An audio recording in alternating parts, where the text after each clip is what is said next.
Welcome to the World War I History Podcast, produced by the MacArthur Memorial. We invite you to follow us on Twitter at MacArthur1880 or find the General Douglas MacArthur Memorial on Facebook. This podcast was sponsored by the Ernst and Gertrude Tico Charitable Foundation. When the United States entered World War I in April 1917, it was the start of the Major League Baseball season. Baseball had been America's national pastime for about 60 years at this point, and Fenway Park and what would later be named Wrigley Field were not even a decade old yet. Today we're going to discuss baseball and World War I with Al Barnes, co-author of the book Play Ball, Doughboys and Baseball During the Great War. Welcome, Al. Well, thank you, Amanda. It's good to be here.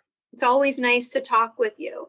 Could you give us a brief overview of baseball in America prior to World War I?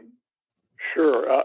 It's always important to understand before World War I, in this country, there were really only two sports that people followed. One was boxing, professional boxing, and the other was baseball. There was no National Football League yet. Basketball was just something that was starting to be played in colleges. College football was getting bigger in scale, but really for Americans that were sports fans, they really had boxing and baseball. And because of that, the game was everywhere. Every neighborhood had a team. Every fraternal group had a team. You name it, and they played it. They talk about it in the period at the turn of the century, guys loading up a wagon with their hometown team and going to the next town over, and one guy would announce, by playing the trumpet that the team was here and they'd play anybody. And so the game really kind of spread all throughout the country. And we also have to remember that there were two other baseball crazy countries sharing the continent with us, because in Mexico and up in Canada, they were very fervent baseball players also. How does Major League Baseball respond to the war? At first, not very well. It's interesting because, as you mentioned, the war had started for America in April of 1917 when we declared war and entered it. At the time, the season was just starting, and all the baseball players had their spring training, and they had started to play the games. And as the season went on, more and more American men were drafted and joined the service, because we started universal draft in June of 1917, which meant that every man between the ages of 21 and 31 had to register on June 6th and be counted, because then they're going to be selected to serve in the military. Well, that was great, and people were excited about that, and there had draft boards everywhere. But then people started saying, well, geez, what are all these healthy young men that are playing this game, playing a game while my son, my husband, my father is in a training camp getting ready to go fight in France? Something's wrong with this picture. And it didn't take long before that word to get back to presidents of the two major leagues, the American League and the National League, and they realized that they had a real nightmare on their hands as far as publicity went. So how do you handle something like that? Well, they thought it would be a good idea to show that baseball players at the professional level were just as patriotic as anybody else. And what they did was they brought in sergeants from the Army or from the National Guard and had the players do drill before baseball games, marching with baseball bats and showing close order drill. And the people weren't fooled. It's good to see Babe Ruth and his buddies out there marching with a bat on their shoulder, but that's still not the same as being in the Army. So they realized that it was going to be a problem. And because of that, they started looking at ways to get the players more involved. Now, the players themselves weren't any less patriotic than anybody else in the country. And a number of them just quit their baseball teams and went and enlisted in the military. One of them had been the big star of the World Series in 1914, a guy named Hank Gowdy. He was the MVP of the series, and he quit immediately, went and joined the Army, and turned out to be a super soldier. And a lot of other guys did the same way. But most of the players were willing to wait their turn to be drafted, if you kind of get my drift. That they didn't want to be they weren't in a rush to go, but they'd go if they had to. Now, some of the minor league teams and some of the major league teams came up with the idea of having the players go work in war industry. And so a lot of shipyard teams were formed, and this was increased even more later on when the Secretary of War, Newton Baker, declared that for baseball, all the players were either going to have to work or fight. So this law came out and said baseball players, you either have to work or fight. You do have to register for the draft. And it is kind of interesting when you look at some of their draft records to see, job occupation, ball player, employer, New York Yankees or Boston Red Sox. And so when the work or fight rule came down, a lot of the guys, like including Babe Ruth, went to work supposedly in a shipyard where actually they were more doing publicity work and playing for these big industrial teams. Okay. During World War II, Franklin Roosevelt gives Major League Baseball the green light to continue playing, and he basically makes the case that war workers on the home front need morale boosts like baseball. It seems, though, that you're laying out that in 1917, the military and the government are looking at Major League Baseball differently. Exactly. They were looking at it as a source of manpower. We have to remember that when the United States joined World War I, there were only about 150,000 to 200,000 men in the Army, and that includes all the guys in all the National Guard across the country. That's just a drop in the bucket. They knew they were going to have to build a large army fast, and so they needed all these guys between the age of 21 and 31 to be in uniform. Now, what that meant was that they started drafting these guys, and so pretty soon you'd see the players getting drafted and have to leave their teams. And so in some teams, 5 or 6 guys in a week would be sent off to their training camp. And so as Major League Baseball said, the only way we can handle this, is we're going to have to look to shortening the season. And that came along later. But the important thing is up front, when they started taking these guys and putting them in the training camps, it was a strange thing for them, because what would happen was if your training camp like was at Fort Dix, you were close to home. Guys were taking the weekend and would go back and play for their team, the Washington Senators, and then go back to being a soldier on Monday morning. So what does the 1918 season look like? Well, that's a great question, because what the 1918 season looked like was a mess. Here you've got half the guys from the 1917 teams are wearing, Navy blue or Marine Corps green or Army khaki, and they're bringing in all sorts of other people to fill their spot. And even then, the owners and managers of the team don't know how long they're going to keep the players that they do have, because when their number comes up, they're gone with the draft. So the solution was decided by the commissioner of baseball. He was going to shorten the season. This was done in agreement with the Secretary of War, saying, yeah, let's shorten the season. We'll have the World Series in September, and then all bets are off until we figure out what we're going to do in 1919. Now, I've heard that the first time the Star-Spangled Banner was played before an athletic event was at the 1918 World Series. Is this true? Again, it's kind of like the origin of the word Doughboys. It's one of those legends you really don't know how to follow or believe. It appears that they played the Star-Spangled Banner before ball games as early as the 19th century, in some of the games at the end of the 19th century. But the first time it really makes an impact is you're right, is the World Series. So what it looks like is that it was played for the first time in the 7th inning, during the 7th inning stretch. And because there were so many sailors and soldiers in uniform attending the game, and they all stood up and stood at attention when the national anthem was played, it became pretty obvious that maybe that was the way to start each game, to gather everybody's attention and to show patriotism. Because you have to remember, during World War I, patriotism was a big deal. It was a big deal. Everybody was involved. It was kind of like the precursor for World War II, where everybody collected cans and tinfoil and metal and did all that stuff. Well, they were doing the same thing in World War I. And the last thing in the world you wanted to have done was be known as a slacker during World War I. So when the soldiers stood up and stood at attention for the national anthem, everybody else in the park got the same idea and did the same. So really that kind of set the stage for starting the game with a patriotic display. So tell us about the military service of baseball players during the war. It's an interesting question, because so many of these guys, like I said, got drafted or volunteered. That by the end of the war, there were over 247 major leaguers wearing Navy, Marine Corps, or Army uniform. Now, that's a pretty impressive number when you consider that, the total number of professional ball players at the major league level was only about 400 and something at the start. To have 247 of them in uniform is pretty impressive. And there were a number of really well-known ball players that were serving in France in the front lines. Among them was Hank Gowdy, who I'd mentioned earlier, who joined the Army almost immediately after the declaration of war. Another very famous ball player who had a great war record was Grover Cleveland Alexander, the famous pitcher for the Cleveland Indians and later for the Cincinnati Reds. Some of the more famous ball players were still in training and had barely gotten to France when the war ended.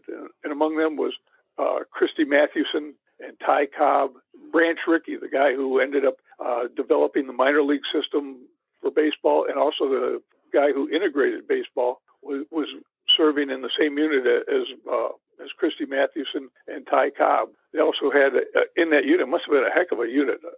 They had George Sisler, who later became one of the famous hitters who hit 400 in the 30s. For people here in Virginia, they also had Eparixi, who turned out to be, for many years held the record for the most wins by a left-handed pitcher and the most losses by a left-handed pitcher. And these are all Hall of Famers who actually served in uniform over in France. But we don't want to forget that there were also hundreds and hundreds of minor league ball players who were in uniform, including a large number of guys from the Negro leagues and from the different minor leagues around the country. Of course, probably the most famous casualty among all of the ball players was a guy named Eddie Grant, who'd been a steady infielder for the New York Yankees, who had just quit baseball and gone back to being a lawyer, of all things. It's hard to picture a second baseman for the New York Yankees opening a law firm, but that's what he did. And then war broke out, and Eddie went over to serve in France. And he was among the soldiers who was trying to locate the famous Lost Battalion in the Meuse-Argonne when his unit got hit by artillery fire, and he was killed, making him probably the most famous ball player killed during World War I, excuse me. And in fact, today there's still outside of Yankee Stadium is the Eddie Grant Highway named in his honor. Do we have any idea how many of these ball players were wounded or killed in action during the war? Yeah, it's hard to pin down some of the numbers again, because how do you consider Eddie Grant, who had just retired? But it looks like from basic research, it looks like for major leaguers, there were seven major leaguers were killed or wounded. 4 minor leaguers and 2 Negro League players were killed or wounded in action.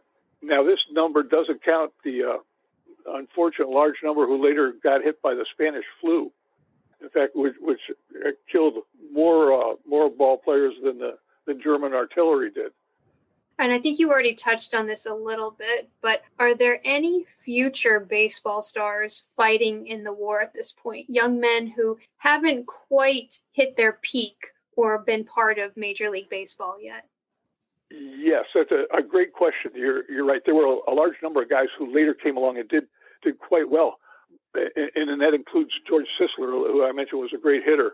But to me, again, because I like to look at the lesser known episodes, there were a couple really neat, I guess you'd call them episodes in this. While we were researching the book, we found a guy who was serving in a motor transport unit and then ended up in Germany during the occupation. He was interesting because he played for his unit team. He was seen over there by somebody in baseball, because they had scouts going over to give classes and talk about baseball to the guys serving in the occupation. And this soldier ended up playing one game in the major leagues in the 1920 season and came to bat twice. He played for the St. Louis Browns against the Boston Red Sox. And so if you ever remember in the movie A Field of Dreams, I think it was Moonlight Graham, the guy who had one game in the major leagues. Well, this guy actually appears to have been a real-life Moonlight Graham kind of character who impressed somebody playing as a soldier and ended up getting a major league contract and playing one whole game as a major leaguer. Very interesting. 77 baseball diamonds were created in France during the war, and an estimated 200 baseball games were played by American troops each day. We have a little bit of evidence here that Douglas MacArthur, then serving with the 42nd Division, might have pitched in one of these games played during, I believe, the occupation. And so baseball was clearly a very popular game for many soldiers, but did the U.S. Army do anything to encourage this? Did they supply baseballs? Did they try to kind of organize tournaments? Do you have any information on that?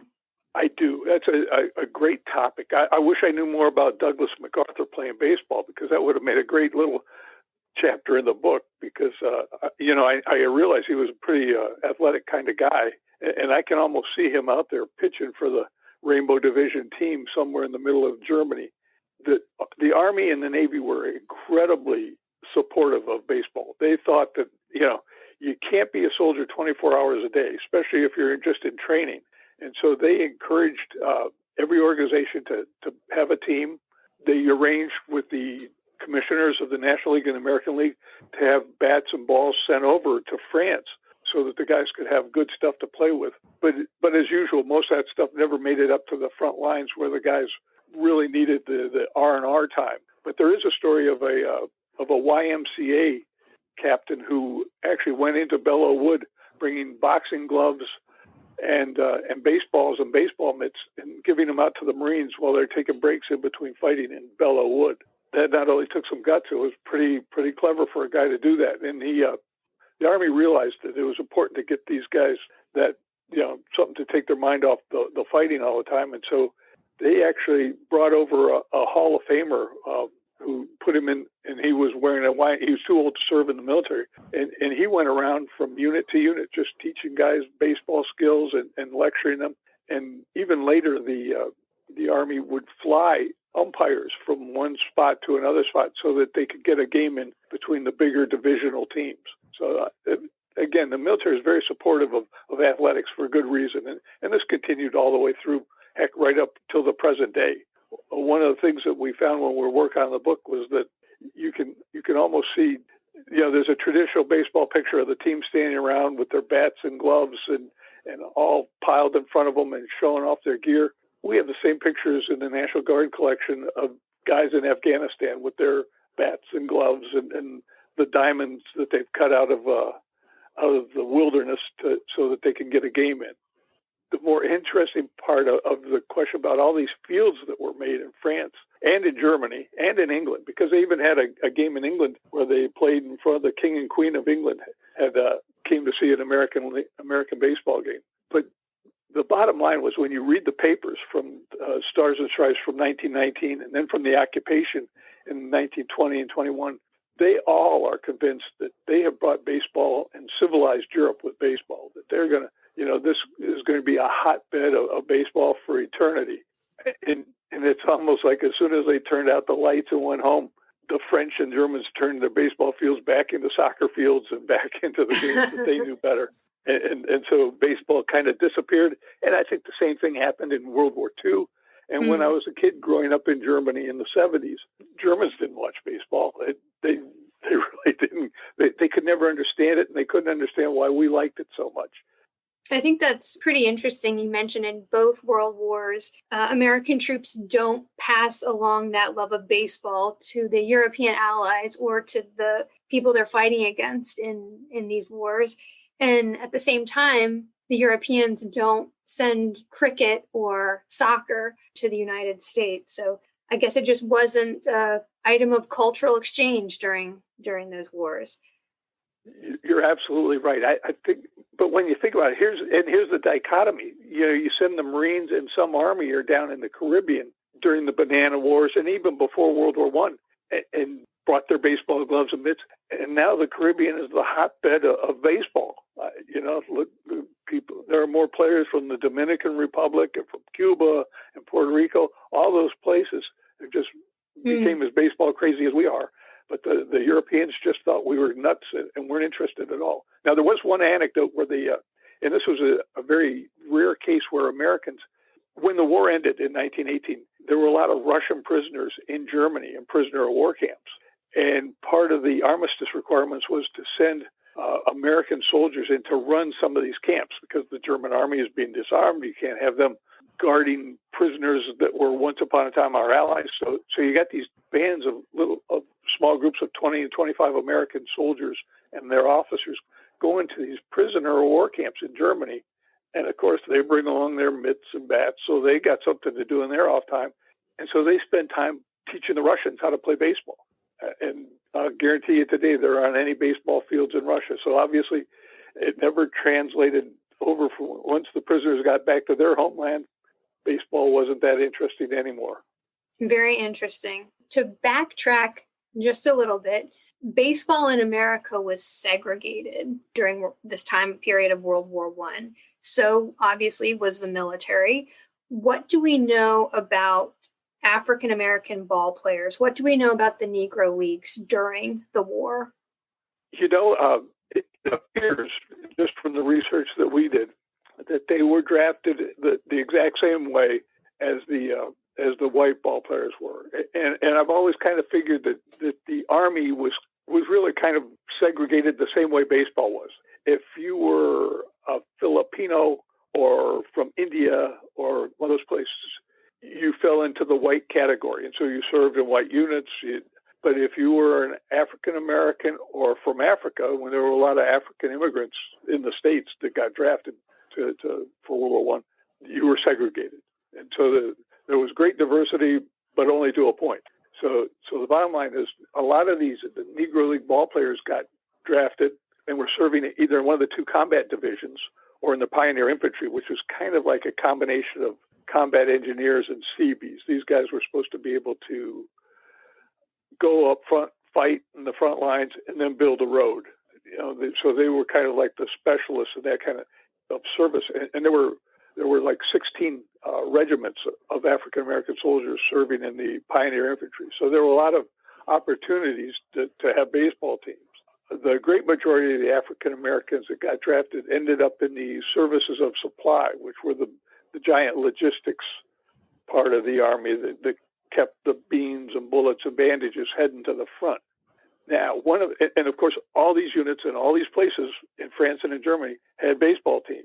And so they had an all-star team of African-American ball players from the services of supply, went to the American occupation zone in Germany and played an all-star team of Caucasian ball players from the second division. And they played a 3-game tournament. And it's really impressive when you think about it. Those 3 games drew 20,000 fans.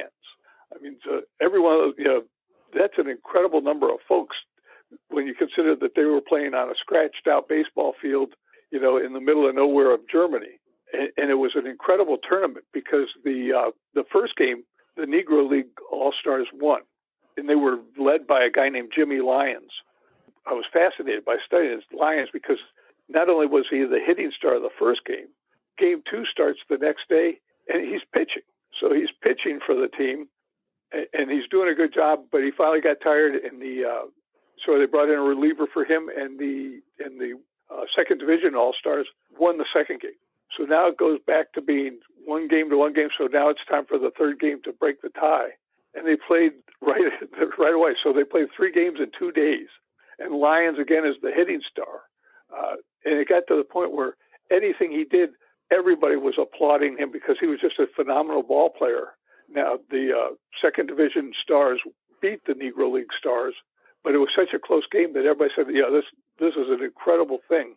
And I kept trying to find out more about Jimmy Lyons, and it turns out I finally found him in the Hall of Fame records up in Cooperstown, where he was listed as a member of the quite possibly the best outfield in all of professional baseball's history, with 2 other Negro League stars. They're supposed to be the fastest, most efficient outfielders in the game. So this guy was a heck of a ball player. I can only wonder what happened to him afterward, because he went back to the Negro Leagues and then he just kind of disappears. And while we're on the topic of the unusual and the people who weren't allowed to play baseball in the American and National League, we can't forget that the women were part of this too. And if everybody's favorite movie is A League of Their Own, Well, over in Germany in 1920, they had a game where the American nurses had put together a baseball team, not a softball team, but the American nurses put together a team of baseball players, and they played the ladies from the YMCA who were serving over in Germany. So they had this one game that they played in Germany on a special field that was made for them, and it was so big and so well reported. It was actually in the New York Times reported the results of the game, and the Army nurses beat the YMCA ladies in a 7-inning game. And I've always kind of thought that maybe this was one of the seeds that when in World War II, when they started the Ladies Professional Baseball League, that harkened back to these ladies might have been the pioneers that actually set the stage for having women playing baseball and not just softball. Wow, very cool. Final thoughts. The legacy of World War I on American baseball. I think the legacy is that baseball and the military go well together. They always have. If you look at World War II, everybody played. Ted Williams and Joe DiMaggio and Yogi Berra and all these guys. They actually went into uniform. They didn't use they realized that not many people fell for the old, well, he's working in war industry subterfuge. And so a lot of the ball players in World War II, went right into the military and didn't even hesitate because the path had been set for them by guys. If you can get Ty Cobb and Christy Mathewson into a uniform and serving their country, it's kind of hard for anybody else not to fall in line with that. And I think the legacy also falls onto the Hall of Fame. In 1932, when they started the Hall of Fame and elected the first 5 members, they elected Honus Wagner and Babe Ruth and Walter Johnson and Ty Cobb and Christy Mathewson. Well, 2 out of the 5 had been American soldiers during the war. So, that's 40% of the first class in the Hall of Fame had been Doughboys. And I think that kind of set the stage. We're saying, there's a place in the Hall of Fame for soldiers, and there's a place in the Army for ball players. Well, thank you so much, Al, for joining us and talking to us about World War I in baseball. Can you repeat the name of your book? Yeah, I can. The book is called Play Ball, Doughboys and Baseball During the Great War. And it was co-written by Sam Barnes, my son, and Peter Belmonte and I. And we had a good time doing it because when you take 3 baseball fanatics and 3 military historians and you roll them together, it was just a topic we couldn't let go of. Finally, the publisher had to say, that's enough.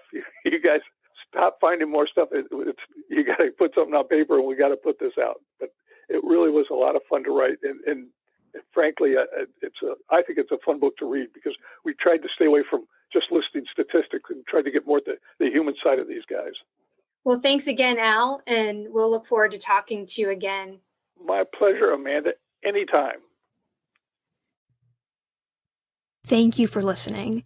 If you have questions, suggestions, or comments, we want to hear from you. You can find us on Twitter at MacArthur1880, on Facebook as the General Douglas MacArthur Memorial, or you can email MacArthurMemorial@norfolk.gov.